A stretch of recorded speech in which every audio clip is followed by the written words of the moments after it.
Buenas tardes. El día de hoy vamos a exponer sobre la información diacrónica en el Diccionario de la Lengua Española de la Real Academia. Los objetivos principales es brindar información sobre el uso diacrónico que nos presenta el Diccionario de la Real Academia Española, asimismo contextualizar la información para un mejor entendimiento. La metodología. En este caso nos apoyamos de una lectura sobre el tema y las herramientas online para poder aterrizar nuestras ideas de manera más satisfactoria para las expositoras, asimismo de un video para facilitar la visibilidad de los espectadores en esta exposición. Introducción. Al recabar información léxica de una lengua y al ponerla en un diccionario se pierde la esencia real de la lengua. Es decir, la información se queda incompleta y no es posible abarcar todo el significado real del léxico.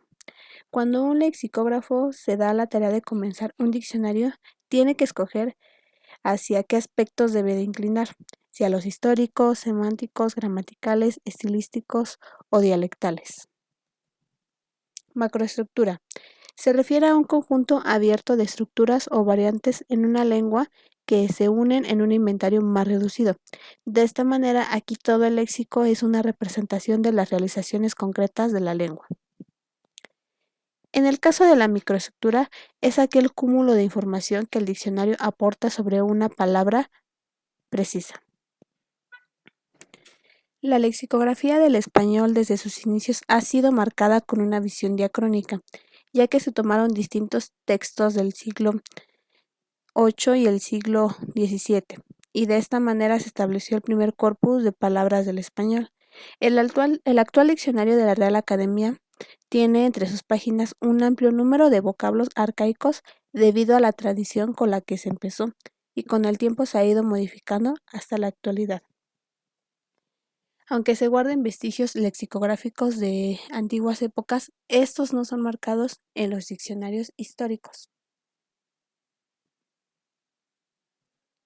Los diccionarios históricos presentan al lector la historia de las palabras, es decir, compilan todo el caudal léxico de una lengua con documentación histórica, y de esta manera muestran la evolución del léxico a través de los siglos.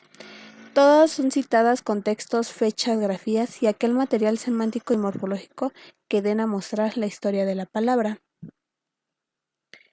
Aún se debate acerca del acervo de palabras anticuadas. El diccionario académico tomó la decisión de incluirlas y esto se debe a tres principales motivos, que a continuación voy a enlistar. Las lenguas siempre tienen un estrecho acercamiento entre el pasado y presente, y a veces es difícil entender el presente sin el pasado. O sea, muchas frases o modismos que se siguen usando contienen palabras que tienen un origen arcaico. En el punto 2 tenemos al léxico pasivo. Es aquel léxico que se usa en el pasado y que ahora en el presente ya no, pero aún sigue siendo comprendido, y es importante para entender textos antiguos que nos ayudan en el presente. En tercer punto tenemos ofrecer léxico que en la actualidad ya no se usa y no es entendido. Esto con el fin de poder acceder a cualquier documento antiguo sin dificultad de entendimiento. El diccionario de la Real Academia anota las voces o acepciones anticuadas con una marca de la siguiente manera. Tenemos ant para anticuado. Esto quiere decir que la entrada pertenece al vocabulario de la Edad Media. En el caso de desus, que es desusada, es decir, aquellas palabras que se usaron en la Edad Moderna pero que en la actualidad ya no se usan. También se adjunta la fecha en la que se dejaron de usar. Base de datos. En la actualidad es posible manejar una base de datos muy extensa y bien organizada, gracias a la informática. Incluso hay un corpus del cual recolecta 5 diccionarios distintos. En él cada lema recoge toda la información reunida sobre él y resume la información de todas las fuentes que lo relacionan. Los límites del método. Uno de los problemas a la hora de documentar las distintas voces es que muchas de ellas no cuentan con información histórica que ayude a saber su uso, y es difícil emitir un juicio sobre la veracidad de su anotación.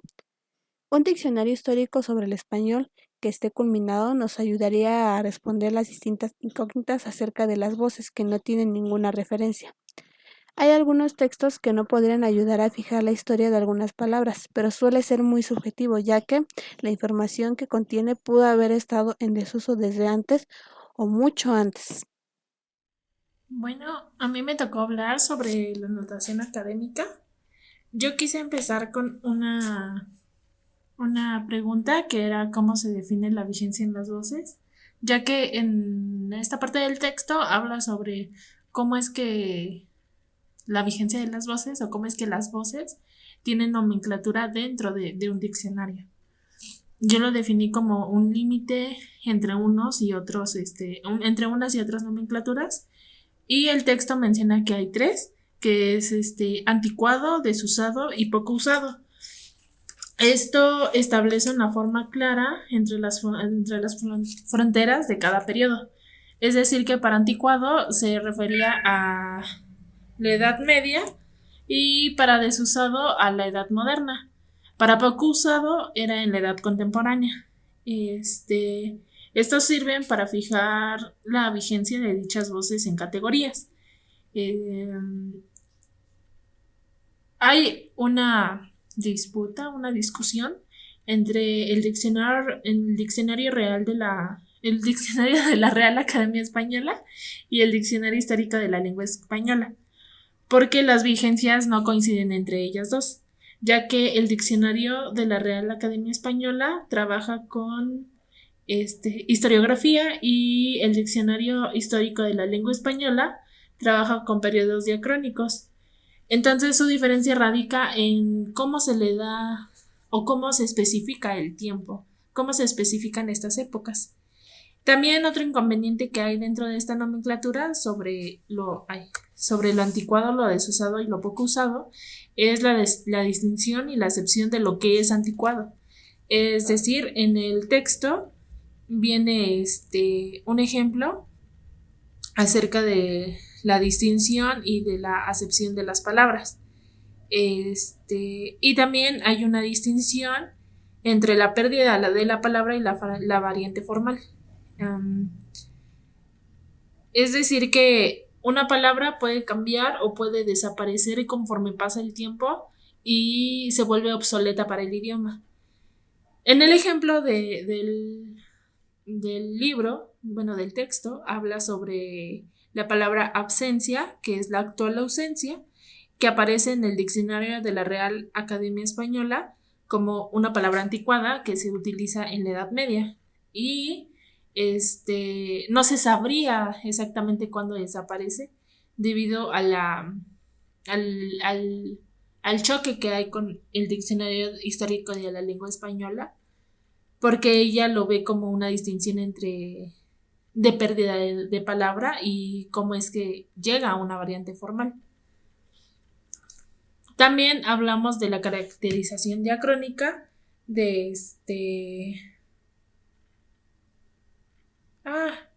la caracterización diacrónica de los lemas en el diccionario de la Real Academia Española y habla sobre las tipologías de las marcas cronológicas. Esto quiere decir cómo es que las palabras o los lemas van cambiando a través del tiempo o cómo es que van transformándose. Habla sobre la diversidad de fenómenos, donde hay fenómenos lingüísticos y variantes diastrácticas y diatópicas. Primero, veremos como los fenómenos lingüísticos sobre el cambio de forma, que es la relación con la pérdida de una variante. Esto quiere decir que durante un tiempo determinado coexistió con otra palabra, pero no se encuentra como un significado entre ellas, por lo que prevalece solamente una sola palabra.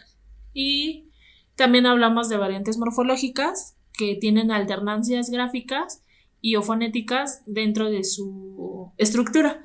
Yo puse un ejemplo que venía en el texto que habla sobre criatura, donde hay una alternancia vocálica en la E y su contraposición, que es criatura, donde esta alternancia vocálica de la E se cambia a la I. Después habla sobre variantes ortográficas y fonético-fonológicas, donde hay variaciones entre distintas soluciones morfológicas.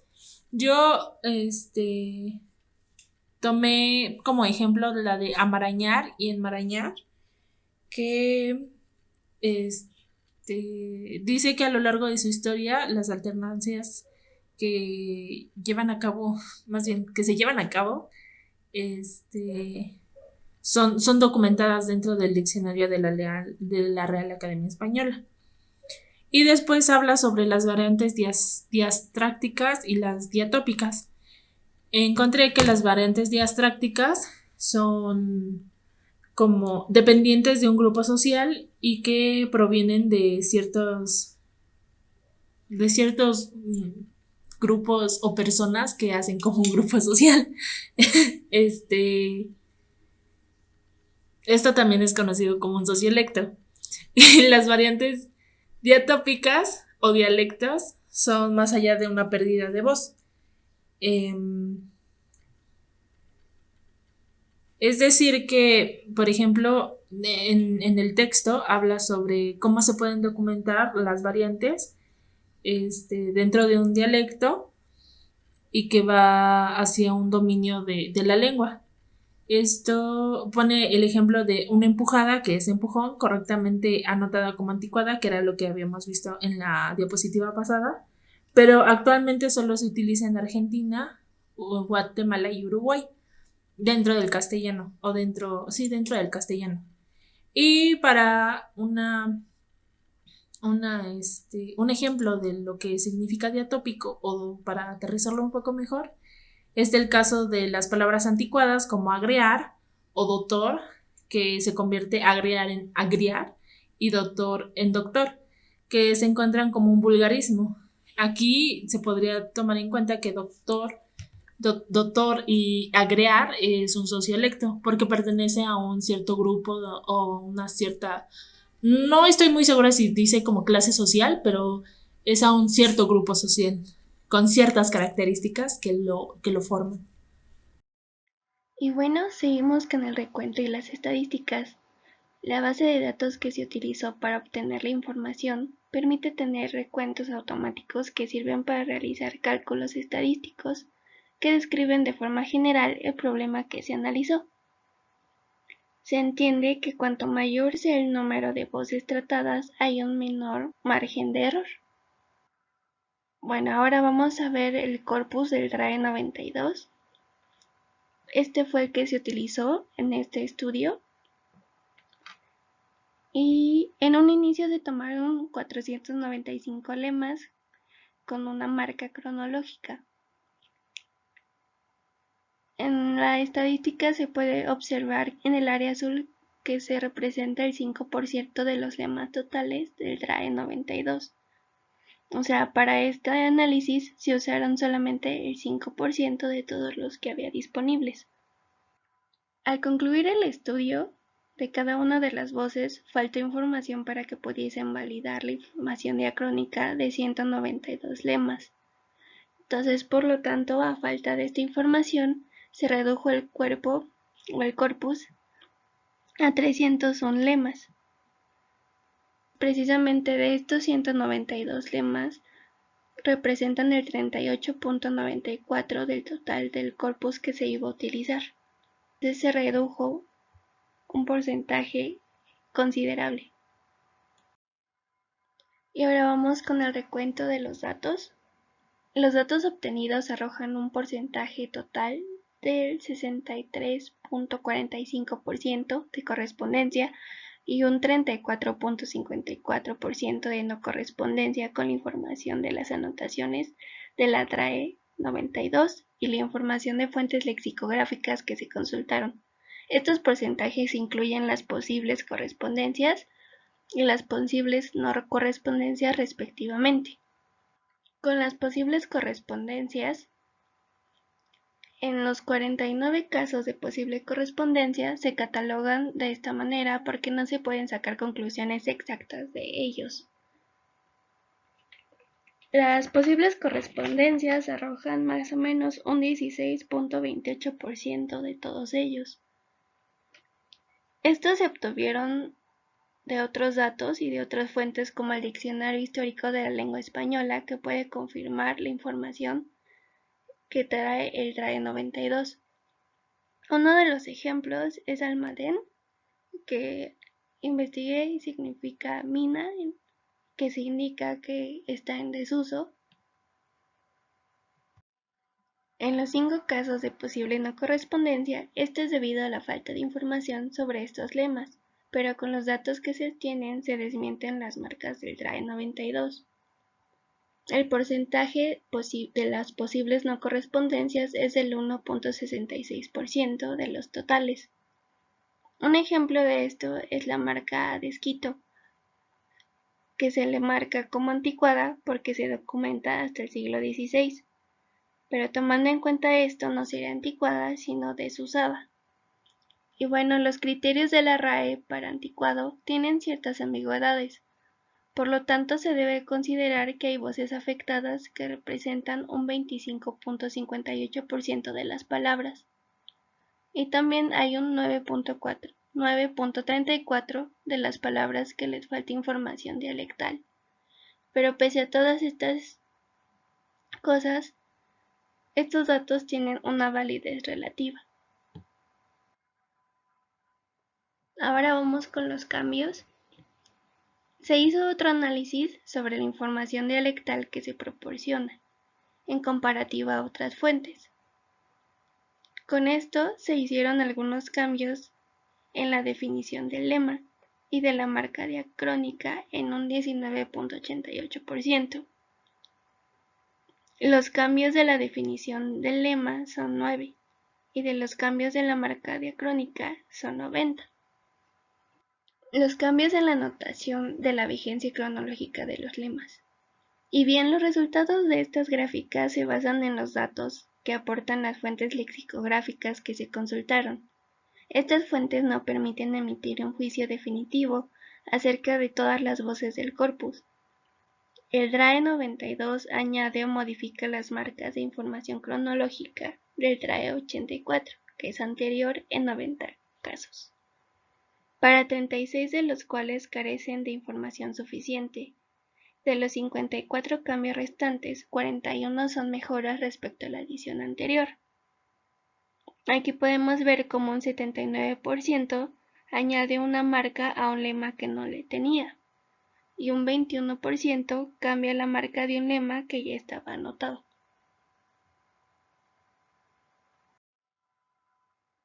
Y por último vamos con las conclusiones. El objetivo principal de esto fue analizar la información del diccionario. Este aporta palabras que actualmente no están vigentes. Por medio del metalenguaje específico, informa al lector sobre la época en que dichas voces cayeron en desuso. Las conclusiones se resumen en 3 partes, y vamos a enumerarlas. 1.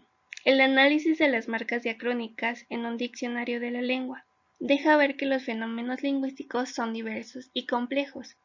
Un cambio en cualquier nivel de la lengua puede tener repercusiones en el léxico, y estos cambios no siempre afectan de manera uniforme a todos los niveles lingüísticos.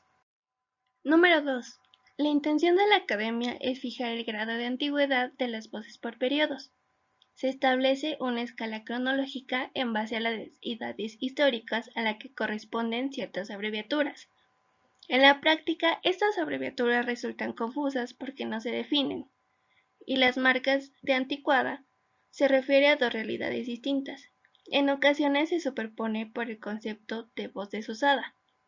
Los conceptos anticuada, desusada y poco usada corresponden a periodos históricos, y en los periodos de los historiadores no tienen un criterio unánime. La lexicografía debería actuar con una metodología rigurosa y proponer algunos límites claros para términos que establecen la vigencia cronológica de estas palabras. Número 3. La academia mejora su diccionario en cada edición. Si se compara el diccionario de la Real Academia Española del 92 con el diccionario de la Real Academia Española del 84, se puede ver que en la última edición del diccionario se han añadido notas cronológicas en las palabras que tenían indicación de cero vigencia, y ha corregido algunos errores que aparecían en la edición anterior. Es de esperarse que en futuras ediciones continúen mejorando los precedentes. y que consigan una mejor precisión en estos temas que nos conciernen a todos. Y bueno, esto ha sido todo por nuestra parte. Dejaremos la bibliografía en conjunto con el video. Bueno, muchas gracias.